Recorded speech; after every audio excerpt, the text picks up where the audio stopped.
കൃഷ്ണായ വാസുദേവായ ഹരയേ പരമാത്മനെ പ്രണതക്ലേശനാശായ ഗോവിന്ദായ നമോ നമഃ. ശ്രീമദ് ഭാഗവതം 12 സ്കന്ധം 4-ാം അധ്യായം. നമ്മൾ ഇന്നലെ നമ്മൾ കഴിഞ്ഞു 4-ാം അധ്യായം. അതിൽ 4 തരം പ്രളയങ്ങളെ പറ്റി പറഞ്ഞു അല്ലേ? നിത്യപ്രളയം, നൈമിത്തിക പ്രളയം, പ്രാകൃത പ്രളയം, ആത്യന്തിക പ്രളയം ഒക്കെ പറഞ്ഞു. ആത്യന്തിക പ്രളയം ആത്മസാക്ഷാത്കാരം തന്നെയാണ്, അല്ലെങ്കിൽ മുക്തി തന്നെയാണ് എന്നൊക്കെ പറഞ്ഞു. ഇനി നമ്മൾ 5-ാം അധ്യായത്തിലേക്ക് നമ്മൾ പ്രവേശിക്കുന്ന, അതായത് ഭഗവാനാണ് ഇവിടെ പിന്നെയും ഭഗവാനെയാണ് വർണ്ണിക്കുന്നത്. അതായത് ബ്രഹ്മാദി ദേവന്മാർ പോലും ഈ അങ്ങയാണ് ശരണം പ്രാപിക്കുന്നത്. അപ്പോൾ ഭഗവാനെ, ഹേ പരീക്ഷിത് മഹാരാജാവേ, അങ്ങ് കൃതാർത്ഥനാണ്. കാരണം ആത്മാവ് എല്ലാ കാലത്തും ഒന്നിനാലും ബാധിക്കപ്പെടാത്ത ഒരു ശക്തിയാണ്. ഒന്നും ഇപ്പം നമ്മളെ കാമക്രോധ ലോപം ഒന്നും അതിനെ ബാധിക്കില്ല. അതുകൊണ്ട് ഞാൻ മരിക്കുന്നുള്ള അങ്ങയുടെ ആ വിചാരം ഉണ്ടല്ലോ, ആ വിവേകത്തിനെ അങ്ങ് മാറ്റൂ. വിറകും അഗ്നിയും വേറെയല്ലേ? വിറക് വലുതാവുമ്പോൾ അഗ്നി വലുതാവും, വിറക് ചെറുതായി അഗ്നി ചെറുതാവും അല്ലേ? ഇല്ലാണ്ടേ അവന്ന് തോന്നുന്നു. പക്ഷെ അഗ്നി നശിക്കില്ല. വിറകിനാണ് നാശം, അഗ്നിക്ക് നാശമില്ല അല്ലേ? വലിയൊരു കഷ്ണം അഗ്നിയാണെങ്കിലും വിറകാണെങ്കിൽ അഗ്നി വലുതായി കത്തും, ചെറുതാണെങ്കിൽ ചെറുതായി കത്തും. കുറച്ച് കഴിഞ്ഞാൽ വിറക് കഴിഞ്ഞാൽ അഗ്നി കെടും. പക്ഷെ വിറകിനാണ് മാറ്റം വരുന്നത്, അഗ്നി എന്ന ശക്തിക്കല്ല. അതുപോലെയാണ് അങ്ങയുടെ ആത്മാവ് ഈ കാണുന്ന ശരീരത്തിൽ നിന്ന് അന്യാണ്. ശരീരങ്ങൾ നശിച്ചിരിക്കും, പക്ഷേ ആത്മാവിന് നാശമില്ല. ആത്മാവ് നിർഗുണനും നിർവികാരനുമാണ്. ഈ ശരീരത്തിൻ്റെയും ഇന്ദ്രിയങ്ങളുടെയും പ്രവൃത്തികൾക്ക് വെറും സാക്ഷിയാണ് അങ്ങയുടെ ആത്മാവ്. സാക്ഷിയെ ഈ കാണുന്നതൊന്നും ബാധിക്കില്ല. നമുക്കറിയാലോ അല്ലേ? നമ്മളെന്തെങ്കിലും ഒന്ന് കണ്ടു നിൽക്കുമ്പോൾ നമ്മളെ അത് ബാധിക്കണില്ല, നമുക്ക് കാണുന്നുണ്ടെങ്കിൽ. അജ്ഞാനം കൊണ്ടാണ് നമുക്ക് ഈ സംസാര ക്ലേശങ്ങളൊക്കെ ശരിക്കുള്ളത് പോലെ തോന്നാതെ. സ്വരൂപജ്ഞാനം വന്നാൽ പിന്നെ നമുക്ക് ഇതൊരു സ്വപ്നം പോലെ മാത്രമേ തോന്നുള്ളൂ. അതുകൊണ്ട് ആത്മാവ് നിത്യമുക്തനാണ്.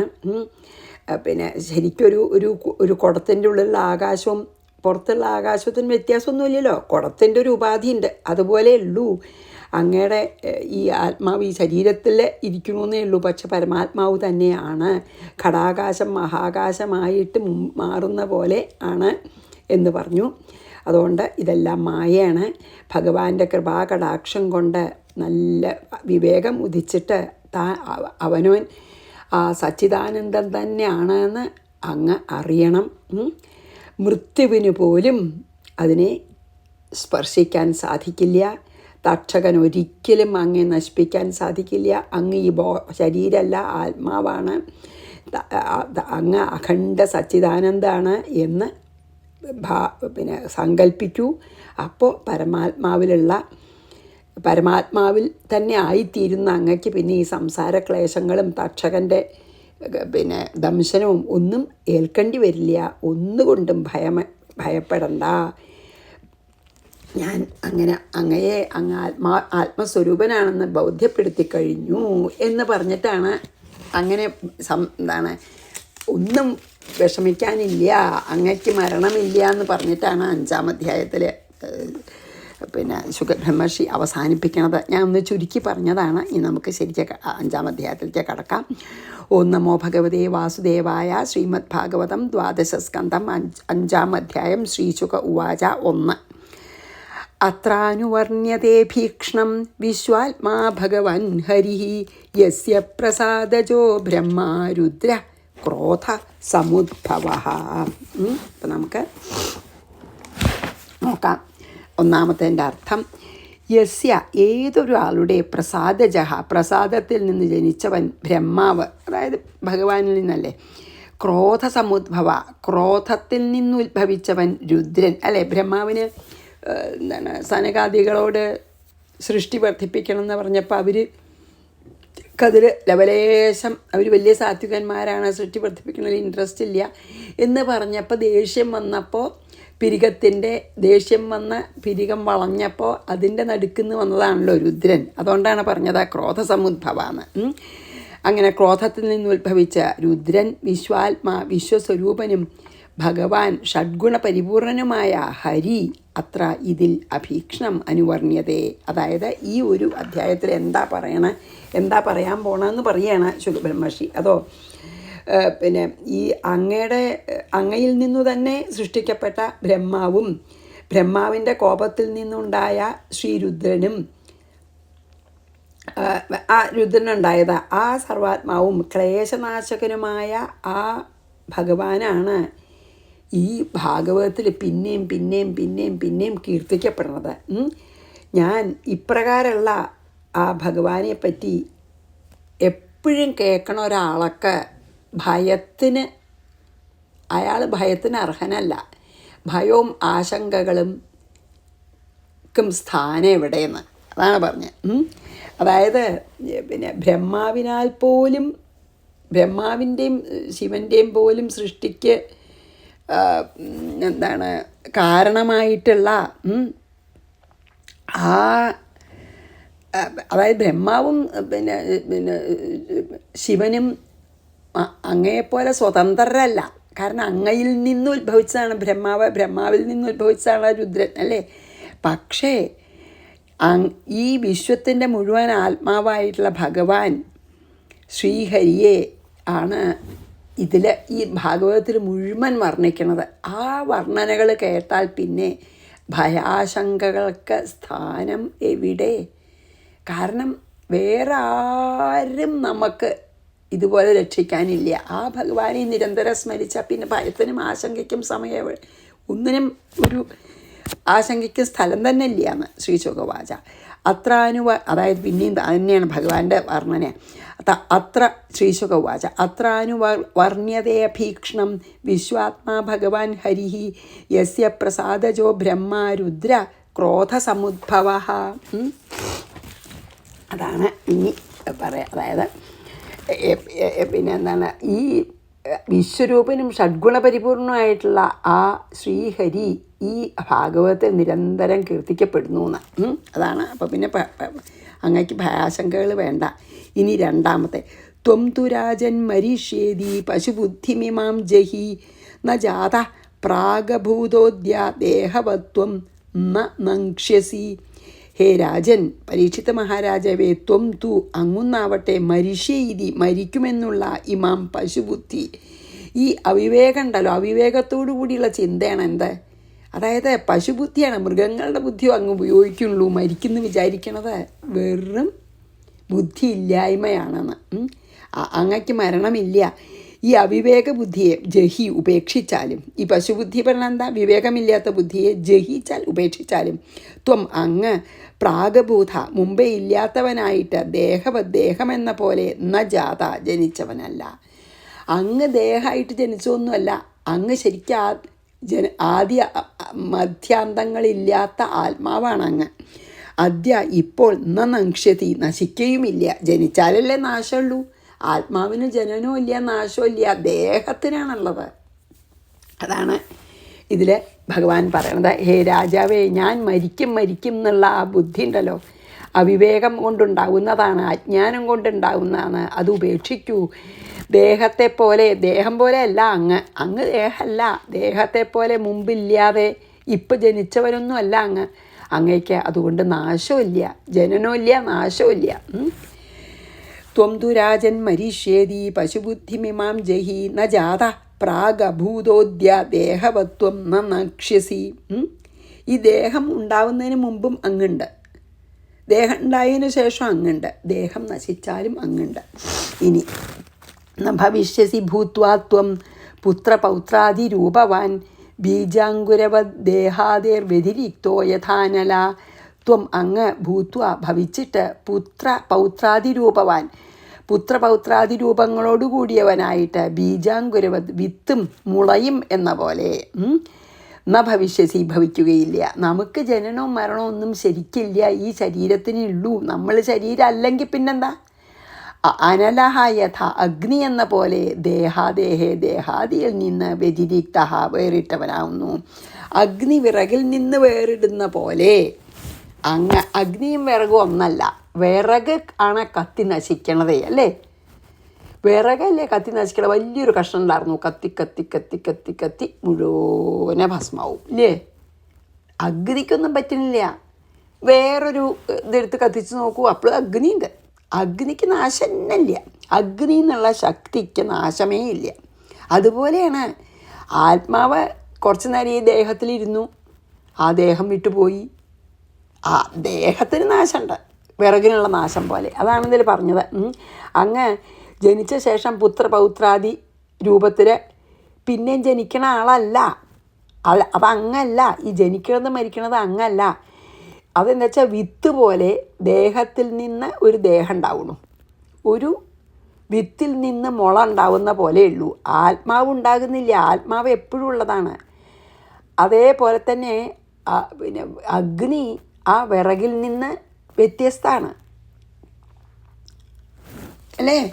അതാണ് പറയണത്. അത് വളരെ നല്ല ഒരു ഉദാഹരണമാണ് ശരിക്കും കേട്ടോ. എന്താ പറയുക, അഗ്നി എന്നുള്ള ശക്തി ഒരിക്കലും ഇല്ലാണ്ടാവില്ല ഈ ലോകത്തിൽ. അഗ്നി പഞ്ചഭൂതങ്ങളിലൊന്നാണല്ലോ. അത് ലോകം അവസാനിക്കുമ്പോഴേ ഉള്ളൂ ഭഗവാനിൽ അടങ്ങുള്ളൂ. അതുവരെ ഉണ്ട്. കത്തി ഇപ്പോൾ ഒരു ചന്ദനത്തിലെടുത്ത് ആ ചന്ദനത്തിൽ കത്തി കഴിയും. വേറൊരു ചന്ദനത്തിലെടുത്ത് ആദ്യം അഗ്നി ഉണ്ട്. അഗ്നിക്കൊന്നും പറ്റുന്നില്ല. അതേപോലെ നമ്മളെ ആത്മാവ് ഒരു ശരീരം എടുക്കും, അതിൽ കുറേ നേരം ഇരിക്കും, ആ ശരീരം നശിക്കും. ആത്മാവിന് ജനനവും മരണവും ഇല്ല എന്നാണ് ശുഗബ്രഹ്മർഷി പറയാൻ നോക്കണത്. ത്വംതു രാജൻ മരീഷ്യേതി പശുബുദ്ധിമിമാം ജഹി ന ജാത പ്രാഗഭൂതോദ്യ ദേഹവത്വം നനക്ഷ്യസി. അല്ല, അത് കഴിയില്ല. ന ഭവിഷ്യത്തി. അതാണ് 3 ചൊല്ലി. ഇനി 4-മത്തെ. സ്വപ്നേ യഥാ ശിരച്ഛേദം പഞ്ചത്വാദ്യാത്മന സ്വയം യസ്മാത് പശ്യതി ദേഹസ്യ തത ആത്മാ ഹ്യജോമരഃ.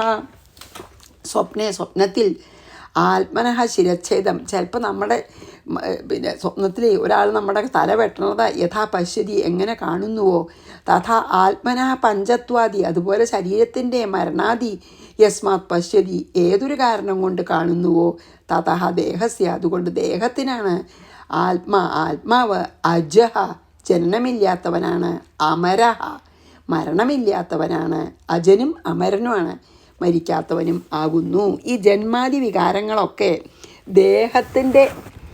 ദേഹത്തിനെ മാത്രമേ ബാധിക്കുന്നുള്ളൂ.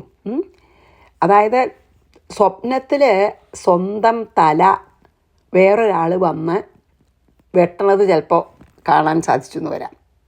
ചിലർ കാണുന്നുണ്ടാവും അങ്ങനത്തെ സ്വപ്നം, ആരോ തല വെട്ടാൻ വന്നു എന്ന്, തല വെട്ടണു എന്ന്. അപ്പോൾ സ്വപ്നത്തിൽ ഒരാൾ തല വെട്ടണത് കണ്ടു എന്ന് വെച്ചോളൂ. കാണുന്ന ആളൊക്കെ ഉണർന്നു കഴിഞ്ഞാൽ തലേന്ന് പോയിട്ടുണ്ടാവില്ല അവോ. അതായത് സ്വപ്നത്തിൽ കാണുന്ന ദേഹമല്ല ശരിക്ക് ആ കാണുന്ന ആൾ.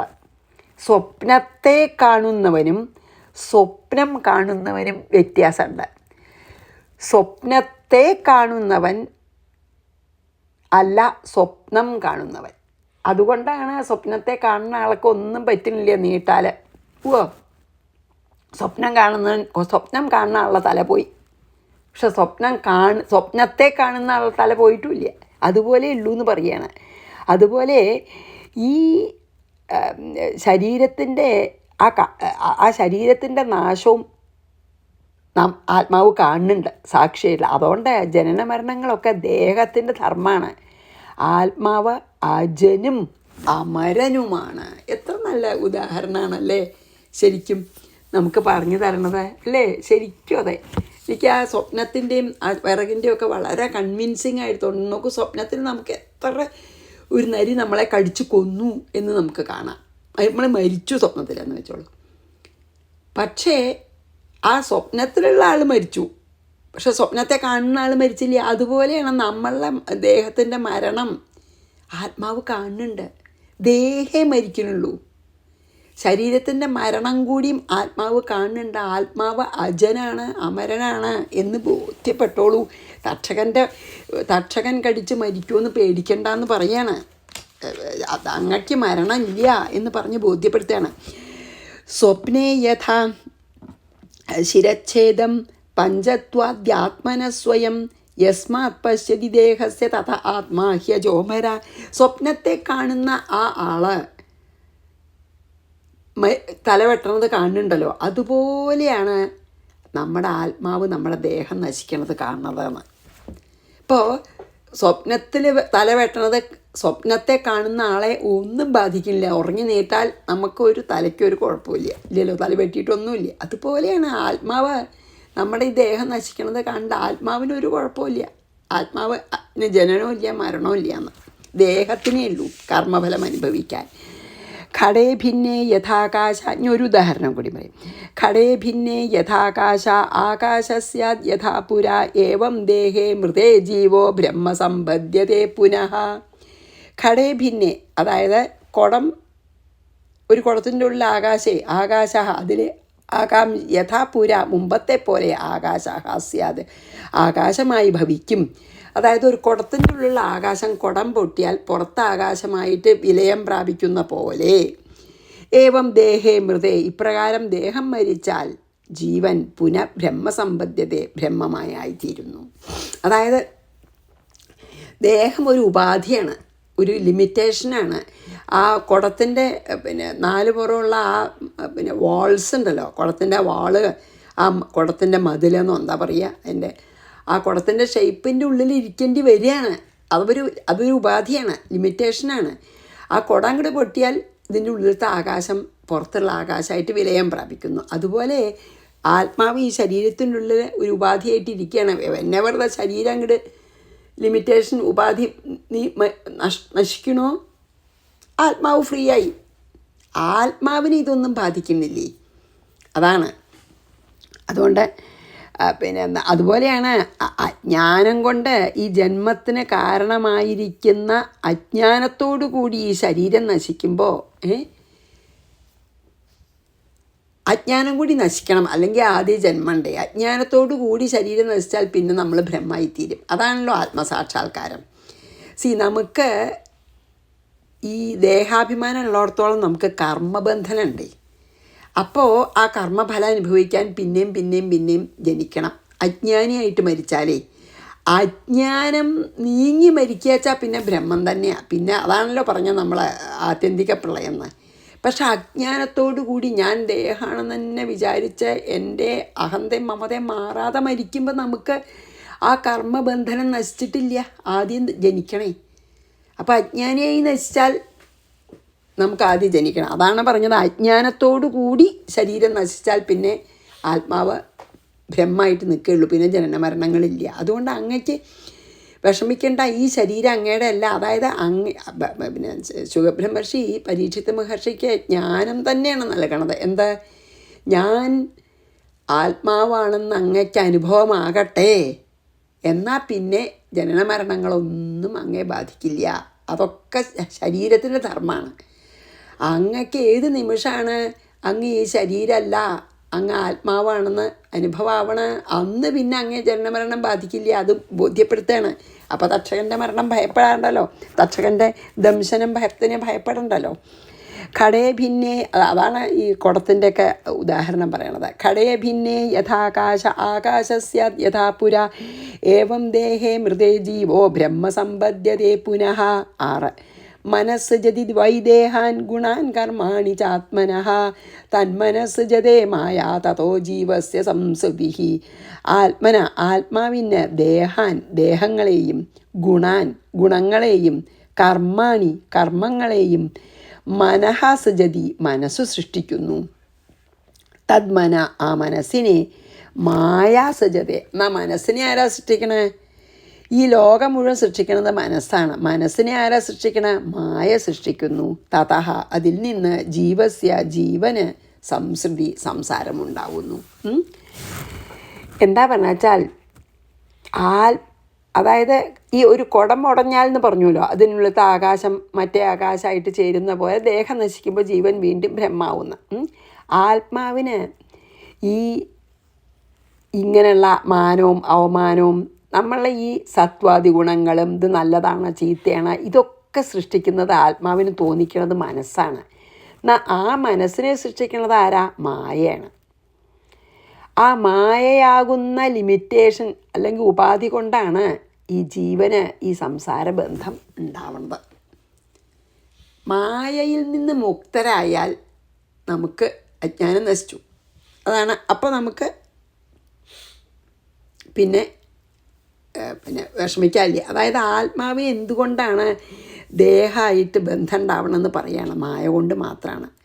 പറഞ്ഞില്ലേ, ആത്മാവ് നമ്മൾ പറഞ്ഞല്ലോ, ആ ഉദാഹരണം ഈശ്വരൻ, ജീവാത്മാവ്, ജഗത്തിനോട് നീങ്ങുമ്പോൾ, ഈശ്വരനിൽ നിന്ന് അകന്ന ഈ ജഗത്തിനോട് നീങ്ങുമ്പോഴാണ് നമുക്ക് ഈ ദേഹാഭിമാനം ഉണ്ടാവുന്നത്.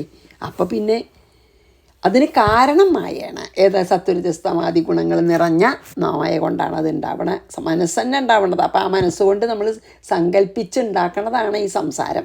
അപ്പോൾ മനസ്സടങ്ങിയാൽ സംസാരം അടങ്ങും. മനസ്സൃജതി വൈ ദേഹാൻ ഗുണാൻ കർമാണി ചാത്മന തന്മനസ്സൃജതേ മായാ തതോ ജീവസ്യ സംസൃതി. ഇനി 7ാമത്തെ ശ്ലോകത്തിൽ 3 വരിയുണ്ട് കേട്ടോ, അതും കൂടി എന്തായാലും ചെയ്യാം. സ്നേഹാധിഷ്ഠാനവത്യഗ്നിസംയോഗോ യാവദീയതേ തതോ ദീപസ്യ ദീപത്വമേവം ദേഹകൃതോ ഭവ രജസത്വതമോവൃത്യ ജായതേഥ വിനശ്യതി. സ്നേഹാധിഷ്ഠാനവർത്യഗ്നിസംയോഗ. എണ്ണ, ഇവിടെ സ്നേഹം എന്ന് പറഞ്ഞാൽ എണ്ണയാണ് കേട്ടോ. എണ്ണ, പിന്നെ തിരി, അതായത് എണ്ണയുടെ ആശ്രയമായിട്ടുള്ള തിരി ഉണ്ടെങ്കിലല്ലേ കത്തുള്ളൂ. അഗ്നി, ഇത് 3ഉം ബന്ധപ്പെട്ടാലല്ലേ ഉണ്ടാവുള്ളൂ, പിന്നെ അഗ്നി കത്തുള്ളൂ. എണ്ണ വേണം, തിരി വേണം, അഗ്നിയും വേണം. 3ഉം നാളെ കത്തുള്ളൂ.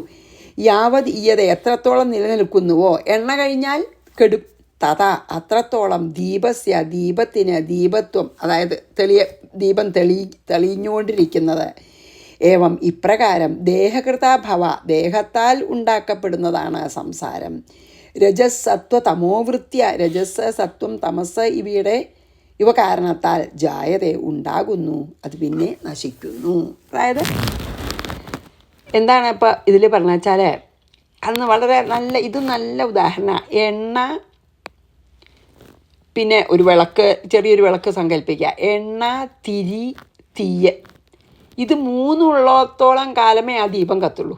മീൻസ് എണ്ണയും തിരി ഉള്ളിടത്തോളം ദീപം കത്തുള്ളൂ, അല്ലേ? അതുപോലെ നമ്മളെ നമുക്ക് കർമ്മത്തിനെ എണ്ണയായിട്ട് പറയാം.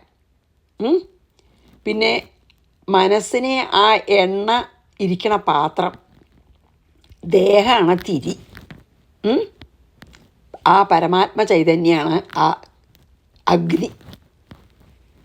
അപ്പോൾ ഈ സംസാരമാകുന്ന നാളം, ആ തീനാളം എത്ര കാലം നിലനിൽക്കുക? എണ്ണയും പിന്നെ സംസാരമാകുന്ന നാളം എപ്പോഴാണ് നിൽക്കുക? ആ കർമ്മമാകുന്ന എണ്ണയും മനസ്സാകുന്ന ആ ചെറിയ എണ്ണ വീത്തിയിട്ടുള്ള ആ വിളക്കും കർമ്മമാകുന്ന പിന്നെ ആ ചൈതന്യമാകുന്ന തീയും ഉള്ളിടത്തോളം കാലേ കത്തുള്ളൂ, അല്ലേ? ഏതുപോലെ എണ്ണയും തിരിയും കഴിഞ്ഞാൽ ദീപം കെടില്ലേ? അതേപോലെയാണ് കർമ്മബന്ധനം ഇല്ലാച്ചാൽ പിന്നെ മനസ്സും കർമ്മബന്ധനവും ഇല്ലാച്ചാൽ, മനസ്സെന്ന് പറഞ്ഞാലും മതി, ആ വിളക്കന്നെ ആ എണ്ണ ഇരിക്കണ സാധനം തന്നെ ഇല്ലെങ്കിൽ പിന്നെ എന്തായാലും ഇല്ലോ, അതാണല്ലോ മനസ്സ്. മനസ്സടങ്ങിയാൽ ഇതില്ല. എങ്ങനെയാണ് എണ്ണയും തിരിയും കഴിഞ്ഞാൽ ദീപം തന്നെ കിടണ, അതുപോലെയാണ് മനസ്സടങ്ങിയാൽ പിന്നെ കർമ്മബന്ധനവും മനസ്സും അടങ്ങിയാൽ പിന്നെ ഈ സംസാരം ഇല്ല. സംസാരമാകുന്ന നാളം കെടും.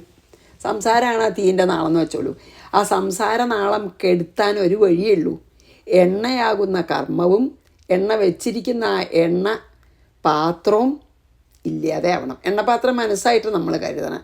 എണ്ണ കർമ്മവും ആ നാളാണ് സംസാരം. അപ്പോൾ സംസാരം നശിക്കണമെങ്കിൽ ആ എണ്ണ വെക്കണ പാത്രവും എണ്ണയും കഴിയണം. എണ്ണ കഴിഞ്ഞാലും മതി, കർമ്മബന്ധനം കഴിഞ്ഞാലും മതി, അല്ലേ? പക്ഷെ മനസ്സും കൂടി ലയിക്കണമല്ലോ.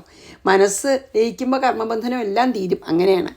അപ്പോൾ അതുപോലെയാണ് എന്ന് പറയുകയാണ് ഇതിൽ.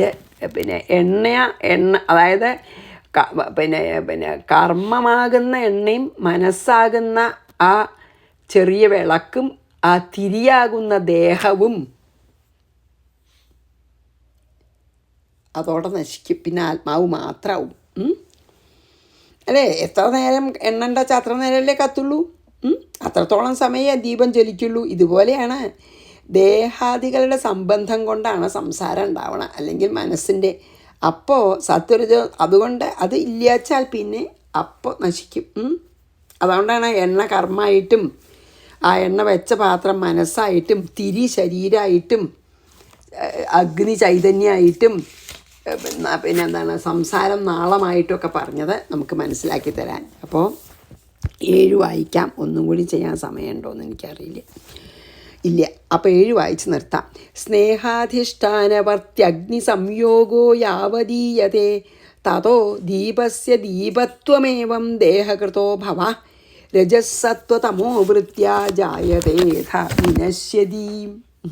അതാണ് ഈ 7 പറഞ്ഞത്. വളരെ നന്നായി പറഞ്ഞു അല്ലേ? എന്തൊരു നമുക്കത് മനസ്സിലാവും. എണ്ണയും തിരിയും കഴിഞ്ഞാൽ, പിന്നെ ആ തട്ടിൻ്റെ കാര്യം പോട്ടെ, എണ്ണയും തിരിയും കഴിഞ്ഞില്ലേ? അപ്പോൾ അതിൻ്റെ അർത്ഥം എന്താ? കർമ്മബന്ധനവും കഴിഞ്ഞു, ദേഹാമൂന്ന തിരിയും കഴിഞ്ഞു, കത്തി കെട്ടുവെച്ചാൽ പിന്നെ ഒന്നുമില്ല എന്ന് പറയാണ്. അതായത് മനസ്സ്, അതും കൂടിയും പറയാം, മനസ്സടങ്ങിയാൽ പിന്നെ നമുക്ക് ഈ ആത്മാവ് ജനനമില്ല, മരണമില്ല. ഇതൊന്നും നമ്മൾ കാണുന്ന ജനനവും മരണവും സുഖദുഃഖങ്ങളൊക്കെ ശരീരത്തിൻ്റെ ധർമ്മങ്ങളാണ്, ആത്മാവിൻ്റെ അല്ല എന്ന് പറഞ്ഞ് ഇവിടെ നിർത്താം. ശ്രീകൃഷ്ണാർപ്പണമസ്തു. സർവത്ര ഗോവിന്ദനാമ സങ്കീർത്തനം. ഗോവിന്ദ ഗോവിന്ദ. ഗുരുവായൂരപ്പാ ശരണം. സമസ്താപരാധം ക്ഷമസ്വമേ.